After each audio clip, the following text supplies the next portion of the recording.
All right, what is up, everybody? Welcome. We're here for the 150th edition of the Open Championship out of St. Andrews.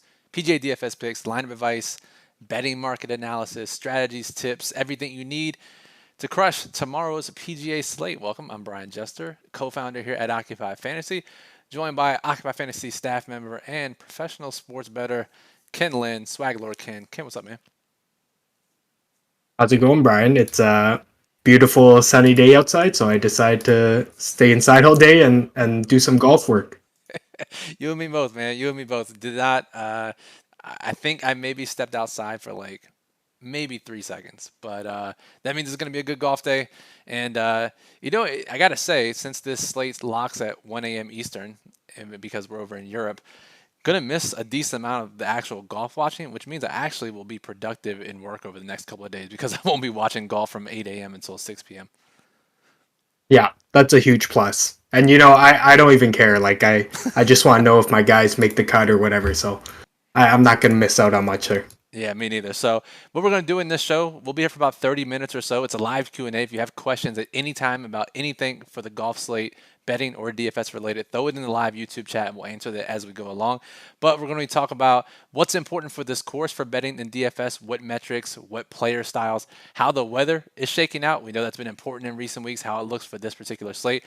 We're going to break down the betting markets. That's Ken's specialty. So we're going to look at where the sharp sports books have been moving their bets, who sharp sports bettors are on, not only to win the tournament, but in matchups. That can be very predictive as well. And then we'll talk about how we're going to play some DraftKings and FanDuel, break down some salary ranges. And again, if you have questions throughout this entire show, feel free to hop in the chat. So, Ken, let's start because you and we are not golfers. I don't want to speak for you. I am not, despite the hat that I'm wearing. I don't know. You're not a golfer, right? I am definitely not a golfer. Okay, so let's start by saying that we are not golf guys, but we're able to decipher information very well. Kim, what are you hearing about this course, St. Andrews? We know it's a link style course. We hear that word thrown around, and there have been different perceptions on what is needed to succeed at this course, and whether that's listening to touts, whether that's listening to people who have played there in the past month or two, or whether just listening to the player quotes this week. What do you think in the end is going to end up being the most important player qualities or metrics that we should be looking at? I mean, it's definitely a lot of like you've heard a lot about the course, but one thing in common that I've heard is that it's gonna play firm and fast. So really, you want guys who are, I mean, I guess creative, like they can handle speed as well. You can't just really play a basic style of game and just kind of drive and then iron and then putt through. So you got to find ways to be creative and move yourself around the golf course. I mean, I've also heard that the bunkers are super tough, and if you get stuck in them, it's gonna need some creativity to get out of them. And if you're not one of those guys, then you'll really struggle this week. Yeah, absolutely. And it's funny you say that because we're guilty of it. You just said it. Niramata in our daily plug mentioned it as well. But if you consumed content around the PGA industry this week and you took a shot, Ken, for every time someone said imaginative or creative, you'd have died of alcohol poisoning by Tuesday probably because that is the number one quality that people are talking about. Yeah, I mean, it's definitely a big factor, and I mean, there are some guys that they are creative. They're probably not the best drivers. They're not straightforward, so they'll hit it into these weird places. But if they can get on the green with their creative second shot, then those are the guys that'll find a way.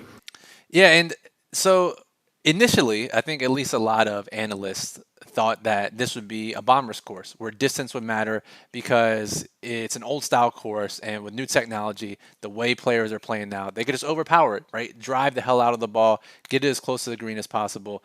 But because of the conditions you're talking about, and just looking back at some of the past stats, it seems to me like accuracy off the tee is going to be more important. And hell, it may even take the driver out of some of these guys' hands on a lot of these holes. So I think initially, if you start looking at this slate maybe a couple of weeks ago, you'd probably think, let's go for distance. But as we get closer to slate lock in, I'm finding myself prioritizing accuracy off the tee or accuracy with your first shot more.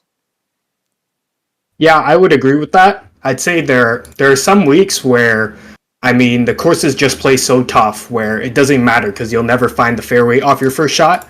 but actually looks like the weather isn't too much of a factor, and it's a bit calmer, so you can actually find the fairways on some of these holes, which you would put an emphasis on being accurate and ending up in fairways, because if you miss left or right, then it'll be a punishing factor for sure.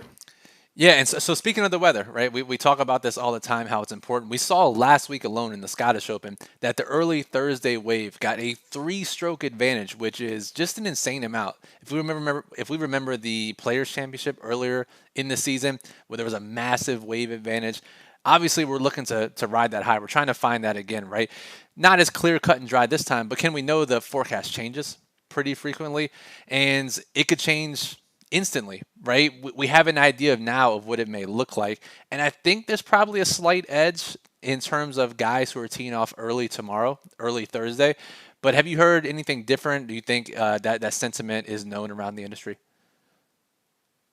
I think it's a popular sentiment that the AM wave does have a bit of a advantage there. But I mean, last week they didn't really make a big deal of it, and then the AM wave ended up being 2 or 3 strokes better than the PM wave. So I mean, there's no, it doesn't hurt your lineups to stack and even consider some of these AM PM waves. You could also stack the other way, where you could stack a PM wave in case the weather changes or something like that.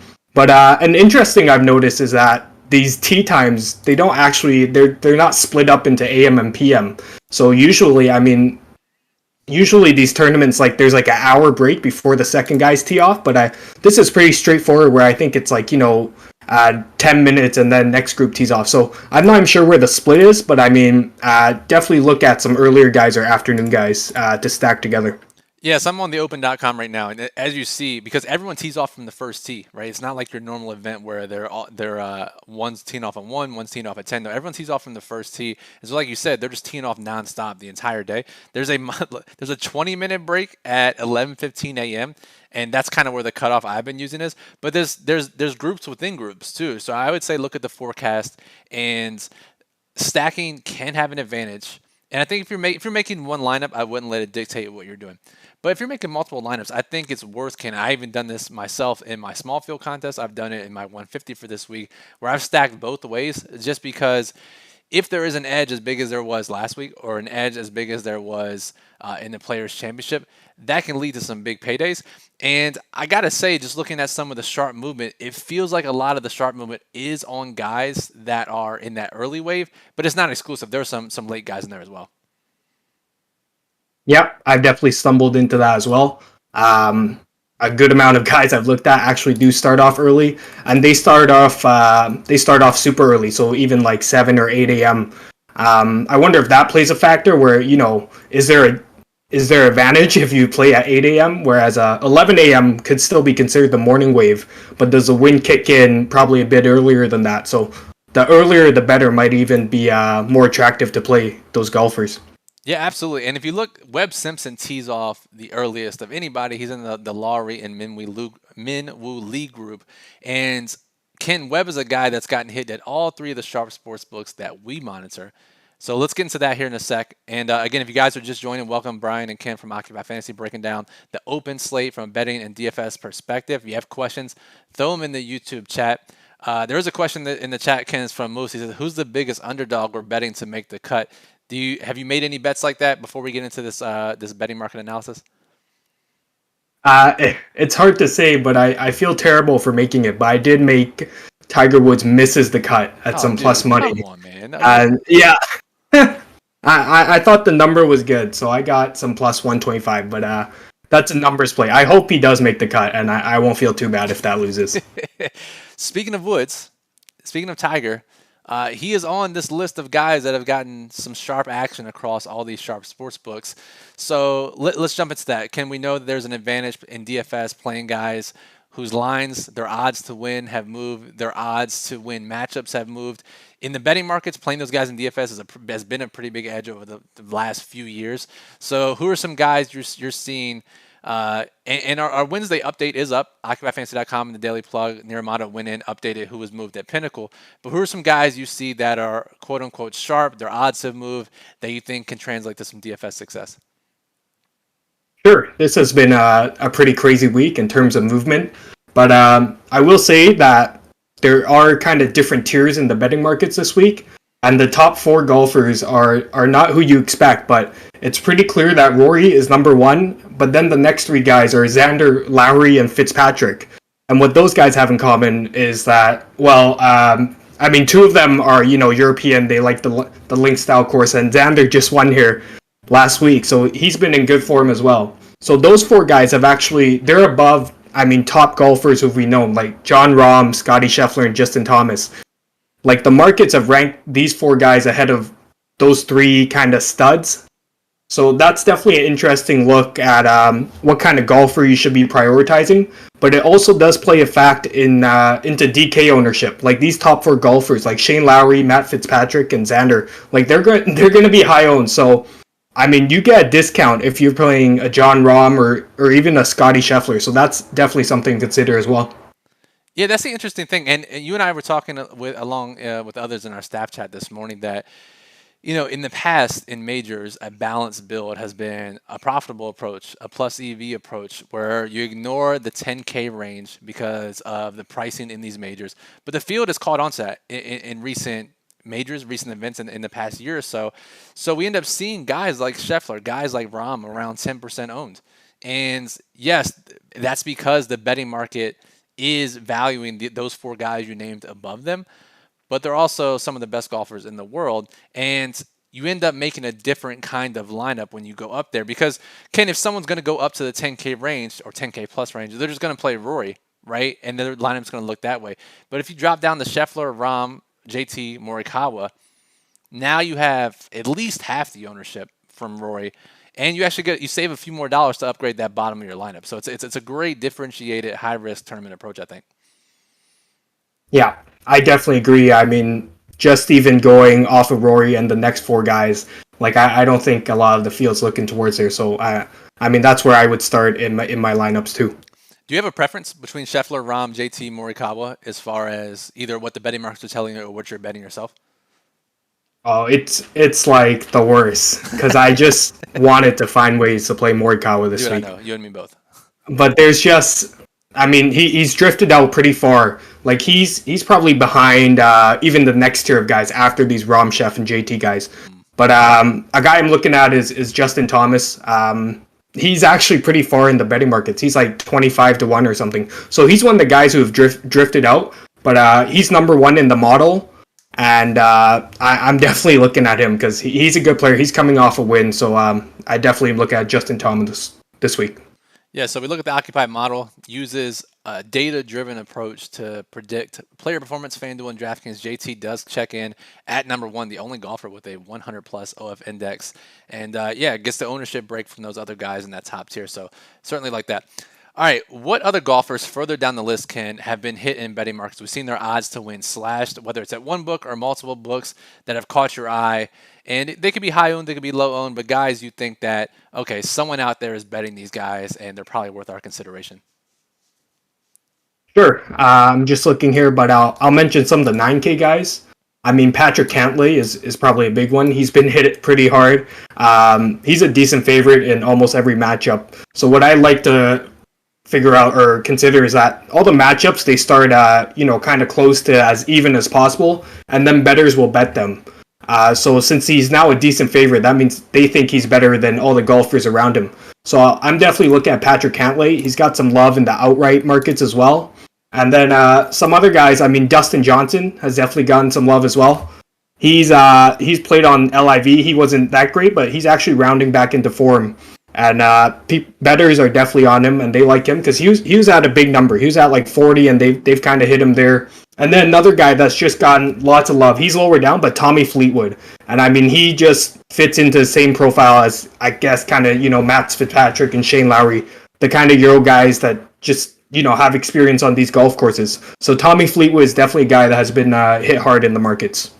Yeah, and that ownership is going to follow on Fleetwood. If we go back to the model here, we see that if we sort by DraftKings ownership, so a lot of these guys we've talked about are going to be some of the highest owned, right? We have Lowry up there, but Fleetwood in that 15% plus threshold that we consider as high owned. The interesting ones to me are Cantley. I like him a lot since we expect both Cam Smith and Shane Lowry to be the most popular guys in that 9K range. Let's go back to the 9K range really quickly here, and we see Let's clear this out. And yeah, from Hovland up to basically Spieth, right? It's going to be Xander, it's going to be Cam Smith, it's going to be Lowry. So Cantley gets squeezed out a little bit in there. But DJ is a super interesting one because we have him projected for around 7% ownership. And again, at one time was a world-class player. His motivation now is in question, obviously, with the move to live. But he's playing well, and he's getting love in the betting market. So we're always looking for low-owned guys to play here. And can I, there are plenty of really bad plays that are 7% or less. I don't think DJ is one of them. I think he's a great tournament play this week.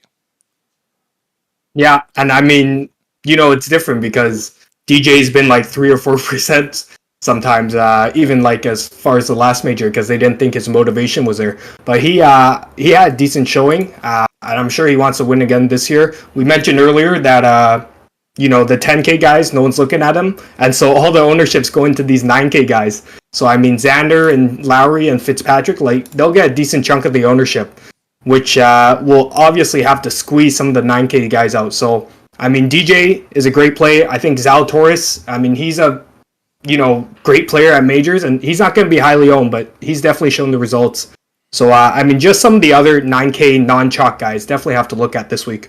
Yeah, we got Zalatoris basically around 10%, Cantley 10%, DJ 7%, Hideki 7%. He's gotten some love too, right? Hideki, and I guess the big question with him is, Ken, is there are rumors swirling his move to live. So I'm sure if that is the case, that's on his mind, but Hideki getting love in the betting market's only 7%. I see how I'm going to go down swinging this week with both DJ and Hideki. Basically the same price, basically the same ownership, and a big pivot off those other guys. Yeah, they definitely got some pedigree. Are you considering Victor Hovland at all? I mean, he's a great player as well, and he's going to be low owned probably. I know. That's the guy, right? That's the guy who I keep saying I want to play him at low ownership, right? But he hasn't been that great this year. And if what we think is important at this course, scrambling around the greens, short game, we know Hovland is objectively terrible in those areas. Can he just drive his way to get there and have some get a hot putter, right? At 4%, I think is probably willing to find out. But have you seen anybody on him? Any sharp bettors? Have you seen any movement in his favor? I haven't.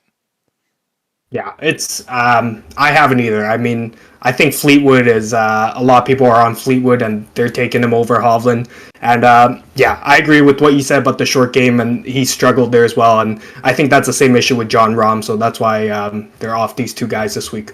That makes a ton of sense. All right, we got a question in the chat. It says regarding the less balanced builds. So starting with a top 4 price guy.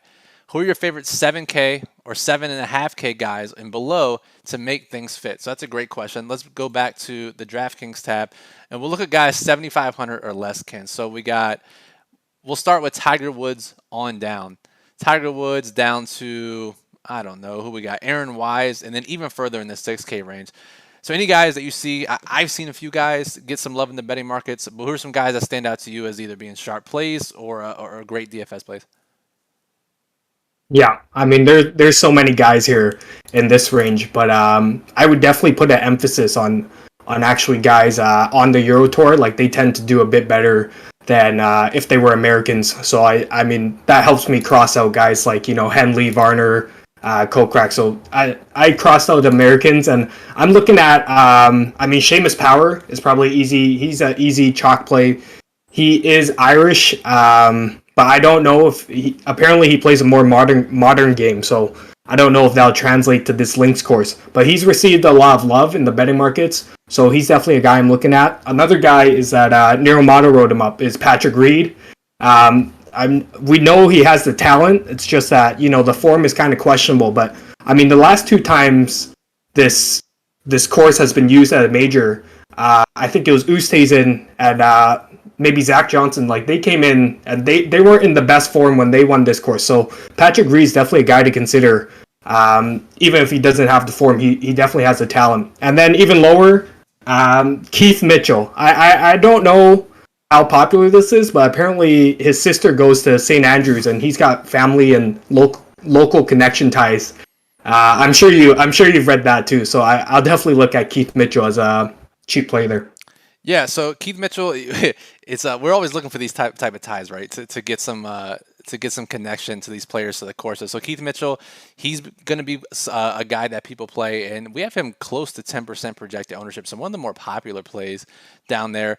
Patrick Reed is a guy that's interesting, right? And if you read trends about this course, you want guys that have either won earlier in the year, you want guys that are playing somewhat well or have a top 10 at some point. And Reed's been playing pretty well. Changed his driver a few starts ago. Has the top 3 at the Live Portland in his last time out, top 7 at the Charles Schwab back in May. So he's a guy that we can definitely play, and I saw him get hit at all 3 sports books, was written up in the plug, like you said. So Super Pete in the chat says Mitchell is a good play as well. Let's check the model real quick. Let's see where we got the ownership for Keith Mitchell. Let's keep scrolling. Keith Mitchell, he was 6,900, right? Yeah, so 9%, projected to be the highest owned guy in that range. Another guy, a couple guys I want to get your opinion on, Ken. One is Aaron Weiss, who I saw his odds get hammered at 3 different books. I'm interested in him. I think he's a great fit for the course. And the other one I think is probably one of the biggest question marks is Ryan Fox, right? Was priced up last week. A lot of people were willing to play him last week because of his success on the DP World Tour.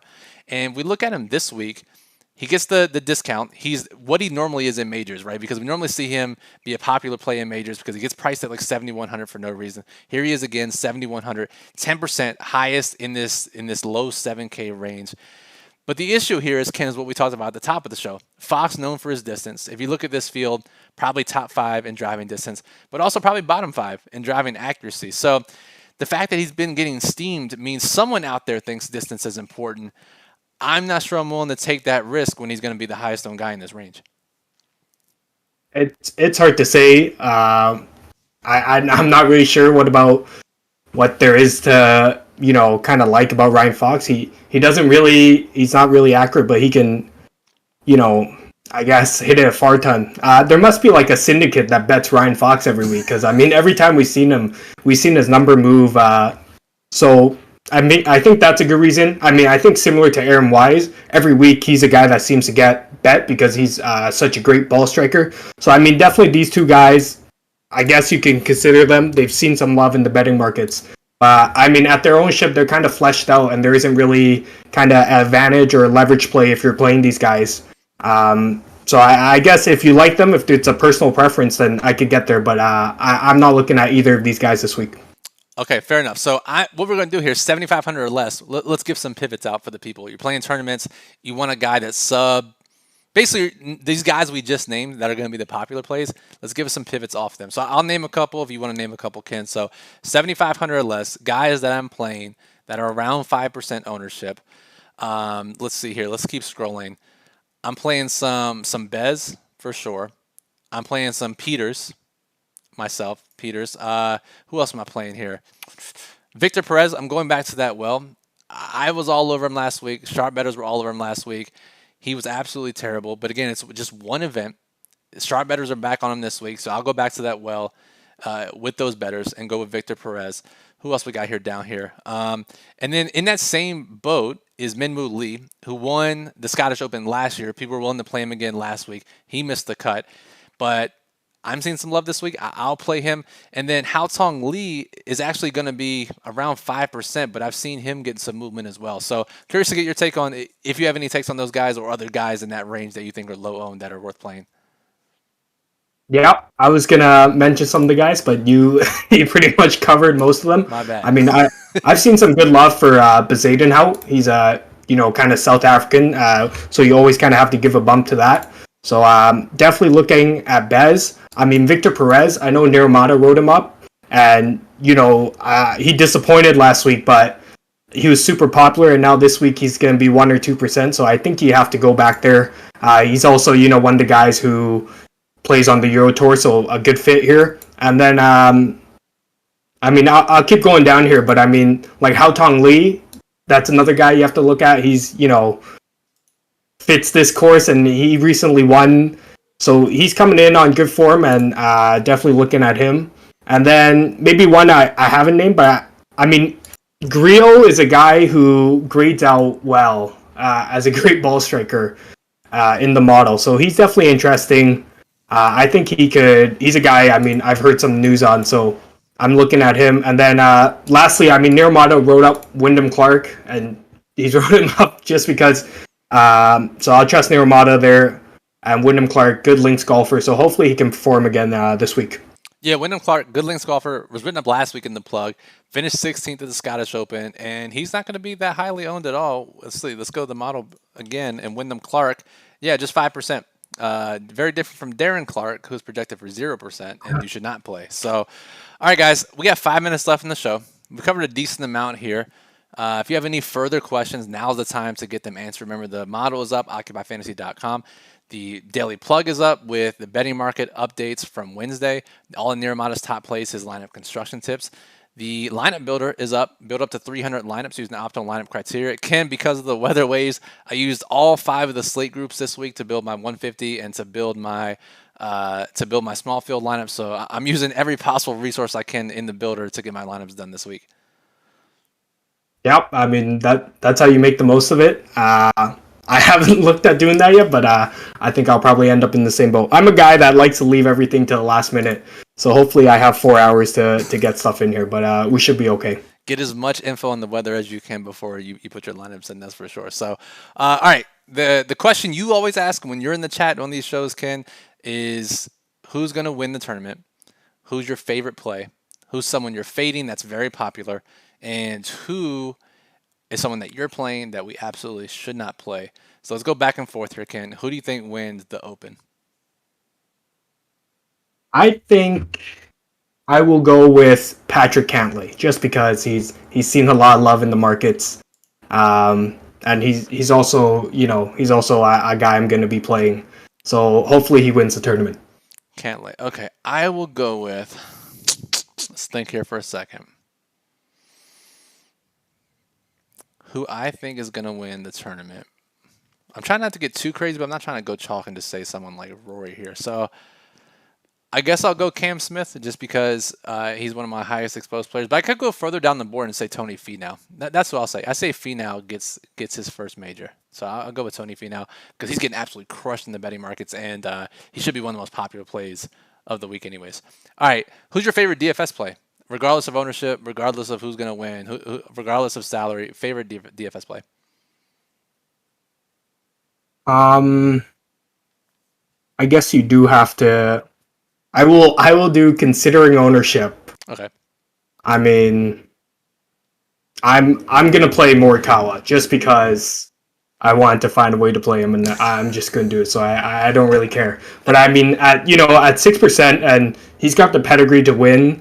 And the markets are really soured on him, and what we've seen that ownership is really heavily driven by these betting markets. But I mean he won here, I guess on a similar course here last year, so he's got the pedigree.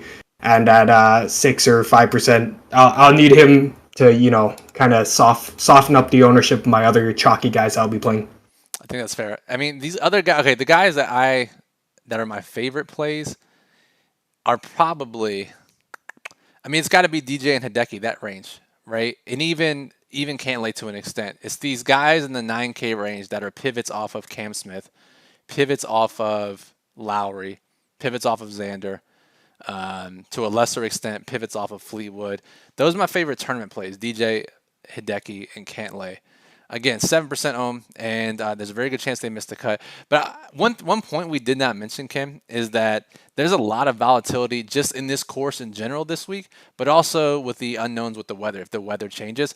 And that can be a big influence. No matter if a guy's a good play at 20% owned or not, he could just get flat out unlucky on some of the bounces or on some of the wind, and that can knock out a lot of chalk, which for me is a great reason to fade some of those guys in some of the largest tournaments, especially like the millionaire maker that I have on screen where it's 140,000 people. Fading some of those guys is probably a big key in how you get to the top. Yeah, I agree, and it definitely sucks because I lean towards more the AM guys, but Cantley plays at like 3 p.m. or whatever, so I'm gonna throw. So it's gonna be like a 5+1 kind of thing for me. Nah, just flip it, dude. Just play all PM guys. So, all right. So on that note, 15% plus golfer that you would fade in tournaments, who you think is either too highly owned or is this too great of a tournament opportunity to fade them. I'm gonna sort in the model here. 15% plus, we got Fleetwood, Lowry, Fitzpatrick, Cam Smith, Finau, Max Homa, Spieth, Rory, and Xander. of that group, who is someone that you'd be most willing to have 0% in your lineups? Man, I mean, like all of them. But I mean, I think Shane Lowry has received lots of love for being. I mean, he's really like third in the markets, ahead of guys like Rom, Scheffler, JT, and I mean, you mentioned guys like Dustin and Hideki and all those guys around him. I mean, I'm not even sure how these guys have centered on Shane Lowry as being one of the chalkiest plays and one of the top golfers this week. But he's definitely a guy I'm probably not going to play this week. And I mean, same would go for Fleetwood. I think I can go somewhere else there. Fair enough. Fair enough. Okay, so for me, I guess if you're playing the odds, right, and if we assume that there's an early advantage for the early tee times, that means late afternoon guys get the shaft here. If that plays out, and there's a decent amount of guys playing in the afternoon, right? Spieth is one of those guys. So I guess I'll go Spieth, but I'm also not playing Fitzpatrick at all in my lineups. And maybe that comes back to bite me. So I guess in actuality, my actual fade is Fitzpatrick. I just haven't found reasons to get to him or play him, and he's 16%. So I guess that'll qualify for me. And then finally, everyone's favorite question: who's a guy that is probably super low owned that you're going to play, Ken, in your lineups? I'll name a guy that I'm going to play that if people were watching this for actual advice, they probably shouldn't listen to it and probably shouldn't play in their own lineups, risk their own hard-earned money for it. But you're still willing to do it. Who's that? For me, I will be playing this guy, Thurston Lawrence, where I've seen some love, but he's a South African. He's 6,500. Like, if I'm going to play Baz, I'm going to play Thurston Lawrence, and I'm going to play Oosthuizen, and I'm going to throw them all in the same lineup, and we're gonna win lots of money this week. Fair enough. I have two guys who I have 7 times the field at least, and they're both 1% or less, and I'm going to have probably 10% of exposure of each of these guys. It's those two guys that were relatively popular last week, that were selections in our plug, that flamed out, missed the cut, but I'm going to bounce back to them this week, and that's Minwoo Lee, that's Victor Perez. Let's get him up on DraftKings. Minwoo Lee, 6,900. Victor Perez, 7,100. They burned everybody last week, but we know they have tons of experience here on the DP World Tour, on links courses, and one event for me, Ken, is not enough to change them from 10, 11, 12% ownership all the way down to 1%. Yep, I like those guys. I think we have a lot in common where we're targeting these, kind of European guys or whoever. I can't wait for it to blow up in our face. And, Ryan Fox should probably not be 50-1 in a field with all these golfers, but I guess we'll see how it goes. We'll see how it goes. So that'll do it for the show. If you have any further questions, I'll be up until lock just to make sure that I catch any last-minute withdrawals, which are pretty inevitable at this point. So hop in our Discord server, occupyfantasy.com/Discord. Click the join button below this video. Chop it up with us. If you have any further questions, that's the best way to reach us. I know you're going to have some questions last-minute building. Just tag us in the Discord. Happily, we'll answer them for you. You can follow Ken on Twitter at SwaglordKen. I'm at Brian Jester FF. If you like what you saw today, if you like our content, more than 50% of our viewers are not subscribed, and I get it. I watch the videos that I'm not subscribed to, but it helps us. It helps you get notified when we put out new videos. So click that subscribe button. Give us a thumbs up. Do you appreciate the golf content? Want to see more of it? Season's coming to an end, but we can always pump up or ramp up for next year if we get enough interest for it. And I think that's it. OccupyFantasy.com is where you can find the rest. Ken, any final thoughts? No, I mean, last major of the year, and then we're into the dog days of summer, but it feels like NFL right around the corner, so pretty excited for that. Dude, cannot wait. So, Ken, I'm Brian. Appreciate everyone listening as always, and good luck at the 150th Open Championship.